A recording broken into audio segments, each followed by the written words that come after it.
Hi guys, thanks again for joining our course on mudcrab vertical farming. In the previous lecture, we have seen the basic biology of mudcrabs, anatomy, and the habitats of which mudcrabs reside and populate. In this lecture, we will be talking about the growth rates, the typical growth cycles, and important growth data that you need to sort of support your financial models. So let us take a closer look. How do mudcrab actually grow? They go through a process called molting, or what we call adhesis. It is an extremely complex process and it involves shedding off their old skeleton and gills and mouth into a soft-shell crab and later on mineralizing their new shell. So this is a short video on the molting of another species called blue crab. So as we can see, the carapace have actually detached from the abdomen, and the crabs are now just intaking water to a process what we call water uptake to balloon itself up and push up the carapace. So you can see from this diagram how high the crab has actually ballooned in terms of height. Alright, and this is an important point in designing your vertical crab farm. You need to make sure that the height of the water in your boxes is sufficient for at least the molting process. As you can see, the crab is now about twice its initial body height during this adhesis process. So how the molting process works, it will continue absorbing water and continue ballooning itself up. And as you can see here, what happens here is it's actually slowly picking up, and its abdomen is actually detaching from its old shell. So how does the molting process begin with is usually by this process first, followed by slowly detaching their swimming legs first, followed by the walking leg, and lastly their claws. Sometimes it is also possible for the crabs to get stuck during this process. For example, they might get stuck in one of when they're trying to remove their swimming legs from the old shell. So what they typically do is they will just leave their legs in the shell. So this is why sometimes molting can be a stressful point, and you might sometimes lose some of the limbs, in which it will regenerate later on. So just skipping forward, you can see that the swimming legs are almost up, right? So this is what you see here, and this is almost what we see, the last part of the swimming legs. Each individual walking legs is also coming out as well. It's just slowly trying to get itself out from the old shell. So you can see swimming legs are out, the walking legs are almost done. The mouth are also up, lastly leaving the claws in there.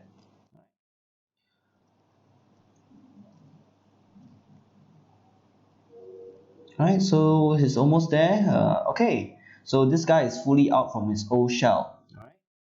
So at this point, if you decide to harvest them, right? So you harvest this guy over here, the shell will be soft, and this is what you call a soft shell crab. Note that a soft shell crab is not any particular species, but instead any crabs that are in the soft shell stage. So if you just decide to harvest them right now, put them in a freezer and sell them for later consumption, this is what we call soft shell crabs. But if you were to leave it under its natural conditions, for example in seawater, what you will find is that their shells will reharden because they're absorbing the calciums from the seawater and forming a hard shell. So this is how the molting process goes, and this is how crabs can actually shed off their old shells and grow into a bigger crab. Slide will then look into specifically how to identify the molting process. So essentially, the easiest way to spot a potential molting process is by observing the opening of what we call sutures, which is connecting between the carapace and the abdomen. So if you see this starting to open, that means they're about to molt, give or take 1 or 2 days time. So another important point to also consider when you're trying to look for crabs that are about to molt is that they will stop feeding. Alright, the second stage is where it starts to balloon itself and continue lifting up its carapace, and it slowly comes up. Alright. What you will see here is trying to get out of the shell by slowly removing its swimming legs followed by walking legs. This is trying to remove its walking legs, and now it's fully out of the shell. So we break down the molting process to essentially 5 stages, meaning stage A, stage B, stage C, stage D, and stage E. Typically, we are more familiar with the stage C. So stage C is when the crabs are in their hard shell conditions. So this is the typical crabs you get from the restaurants, they are in the hard shell, they are alive, they're active, right? So at this stage, the crabs will actually go out, forage for food, sort of build up their muscles and consume shellfish and accumulate reserve. The crabs that you see are mainly in what we call stage C. When they're about to get to what we call pre-edesis, right? Pre-molt process, right? Mainly characterized as what we call stage D. This is when they will start to reabsorb some of the minerals from their shells and slowly open up the sutures which is connecting the carapace and the abdomen. So stage E is when the sutures are so open and it starts to uptake water, right? Just to balloon their body up and sort of perform that molting process of escaping from its old shell. Assuming that if it's newly molted and it manages to fully escape from its shell, all of the limbs intact, it will now continue to reabsorb more water and balloon itself up and absorb some of the minerals from the water to form what we call paper shell. Right? So the paper shell usually forms after a few hours, maybe 5 to 6 hours, and it will slowly fully harden back into a full shell to 2 days. Right? So typically what happens is also, after they get to what we call paper shell, or maybe 1 day after the molting or 2 days after the molting, it will consume its old shell that was initially discarded and reabsorb some of that materials, mainly calcium, into their existing motif and sort of accumulate that resources that was lost in the ocean. So what are the weight gain after every molting process? So we have a table here that is mainly derived from our data. So just to note that the date 1 and date 2 are not the date when it molts, and it just means a sampling date. So generally what you can see is for crabs that are under 100 grams, after molting they will get to somewhere between 170 up the way to 270, or 215. And the crabs from 100 to 200 gram size, after molting they'll get to about 250 about to 300 gram size. So if it's a 200 gram to a 300 grammer, well, after molting you'll get to about 400, 450, and a 300 gram size will gain up to about 500. I would say a general conservation amount is to account for about 60% increase in weight after every molt. So that's how we model how much post-weight gain we have when we are molting. So does it mean that your margin increases 60% after it molts? Not necessarily, it can be more than that. Why? So what we have here is H3. What's H3? H3s are crabs that are known as crabs that are having weights from 300 to 400. So that in the industry we call that H3. H5 are crabs that are ranging from 500 to 600. That is a naming system we use in Malaysia that follows the naming system in Indonesia.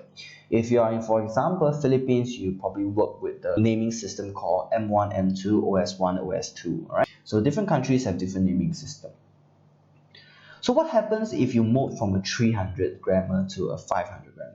Not only you increase 60% in weight, but you also jump between the weight classes, right? For a H3 size, a 300 gram size, they typically retail for about 50 ringgit per kilo. That's about 12.5 US dollar per kilo. But the H5 is about 68 ringgit per kilo. Note that these prices are only just an illustration. They are not reflective of the current prices. Right? So what happens after it molts? So after it molts, we know that it sort of mineralizes its shell, and then it goes to what we call stage C. Stage C is when their shells are fully hardened and they're just about to go about, and capture more food and sort of build up the muscles in their body. Right? It is almost impossible to see from the naked eye whether they're just molted or they're about to finish the end of stage C, meaning they're about to molt soon. All right? So how do we test whether the crabs are actually full or empty? Note that in the market, there are what we call water crabs. So water crabs are crabs that just molted and the shell is already hard, but they do not have meat, and you can't really sell them because they have no value to the restaurants, right?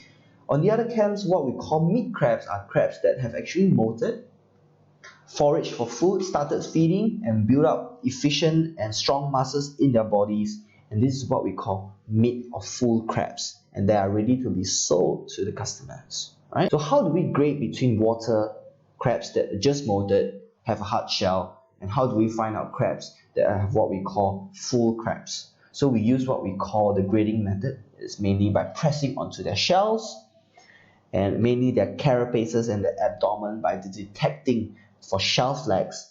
The greater the shell dense inside, meaning that the crabs are actually watery in nature. If you press onto the abdomen and they are full, it often means that the meat is full inside the crab and is ready to be sold.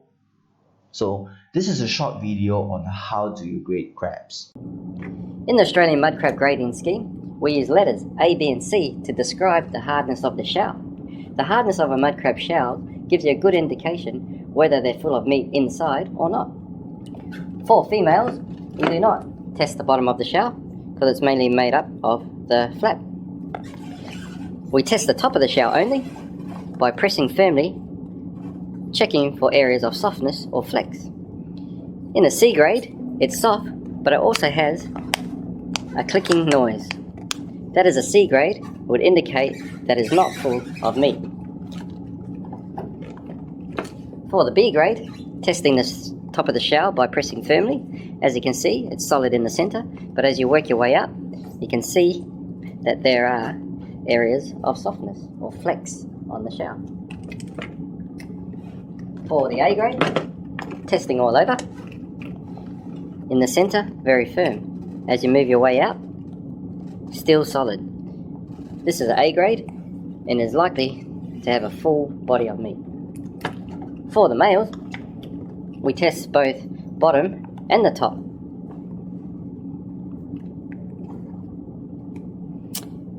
Pressing firmly, very solid there, but as you move outwards towards the edge of the shell, you can see that there are areas of softness on the mud crab shell. Also at the bottom, there are multiple parts of the shell, whereas it's soft.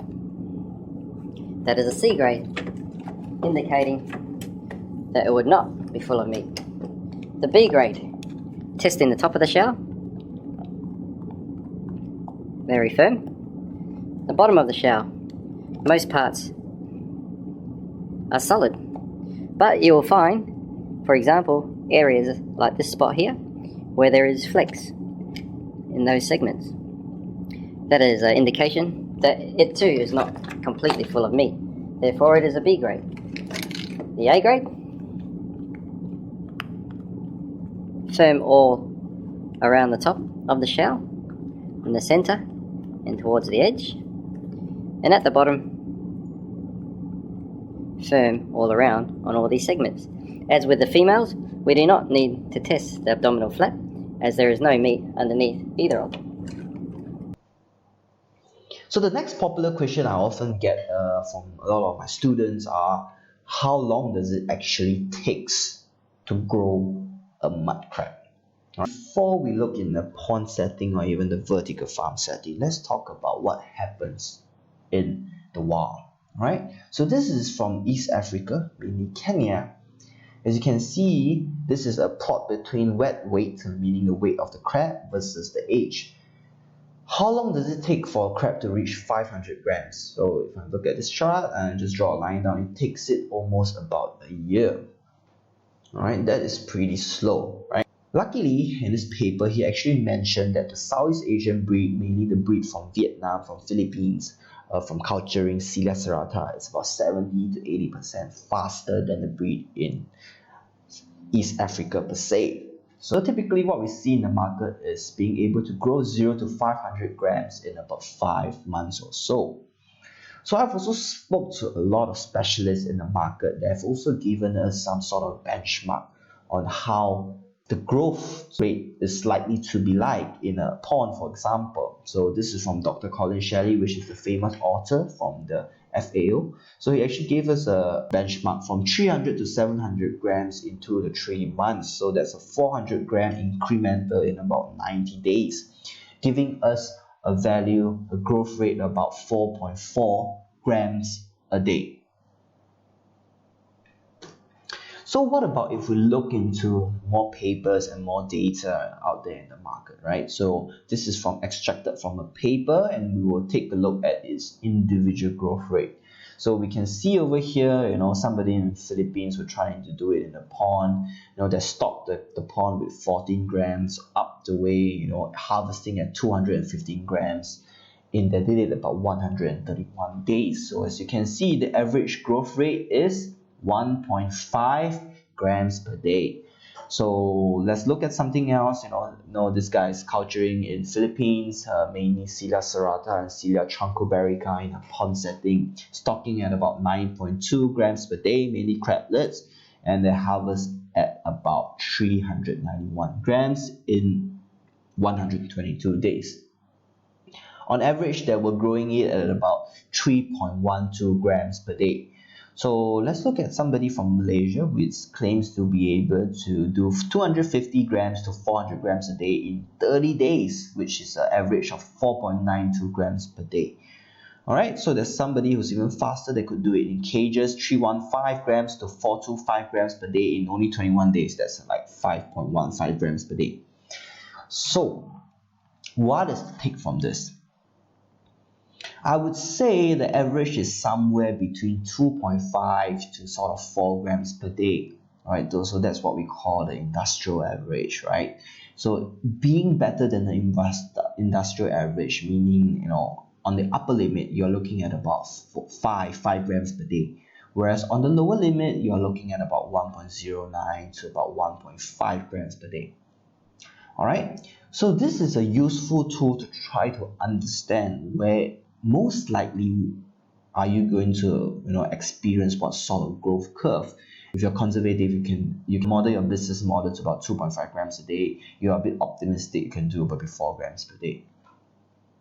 Okay, so this will serve as a tool for you to evaluate whether what other people are claiming whether it makes sense. So for example, some suppliers that can claim they can grow up to 0 to about 900 grams in about 7 months. So use that, calculate the average gram per day, and sort of compare it with the industrial standards. What you're doing in a vertical farm is not much different from what is in the pond. By growing them in boxes, you are only actually changing the possibility of cannibalism. So in other words, theoretically, by growing them in boxes, you should not be much faster than the pond per se, but your mortality would be lesser than if you were to grow it in a pond setting. What is our sort of our growth rate that we were experiencing when we were trying to do grow out in our system? So as you can see that for a weight class about 300 gram sizes, we were growing at about 2 to 3 grams a day, and on the upper side, we were doing about 3 to 4 grams per day. But if you were to look at the 1 to 200 gram sizes, we are seeing growth rates of about 1 to 1.5 grams per day, which is slightly slower. Based on our findings, we actually think that growing the crabs in vertical farm do not really accelerate the growth per se, but it actually sort of stops cannibalism. What we think is happening here is this specific set of data is really applicable to the box that we are using. So for those who are interested to see what sort of dimension size you are using, you need to go back and to the previous lectures to sort of scoop out what is the dimension of the boxes we are using. We have also observed a very interesting point whereby if you try to grow a 900-gram crab in the system, you will notice that feeding rate would drop when you place them in the system. So when you move them out to a bigger box, you'll see that their feeding rate increase. So we sort of notice that this happens to mud crabs as well. By confining them in such a small space in box, what we see is, especially with bigger crabs, anything beyond 500 or 600, we see that there is a decrease in the feeding rate. Interestingly, this actually match up with the findings found in the lobster industry. So similarly to crab, lobsters are also a highly cannibalistic species, and everybody's been trying to grow them in boxes. So what they found out is that if you put the lobster in the boxes and it grows up to a certain size, after exceeding that certain size, you will see that the mortality is very high. And that mortality is due to the lower feeding rate of lobsters that are being enclosed in a box. Alright, so that's all for this lecture. In the next lecture, we will look at the different production methods of mud crab, whether it's a soft shell or from wild or from pond or hatchery and so on and so forth. So that will give you an idea on who is doing what and what sort of technology are being applied into farming different crabs for different market demand.